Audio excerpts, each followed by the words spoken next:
ருக்மணி தாண்டி என் உலகம்.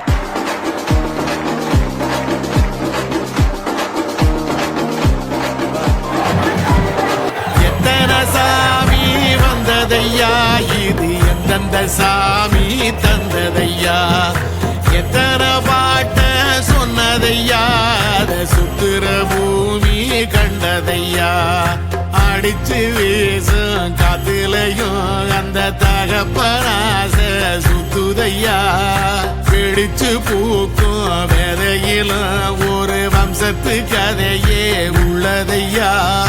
100 தலைமுறை சேர்ந்து செதுக்குன ஈர நலம் இது பாறையா, வாழும் வரையிலும் நீயும் விதைக்கிற கடமை இருக்கு கேளையா, கோடி விளக்காயேந்தி கிடந்த வீடும் இருண்ட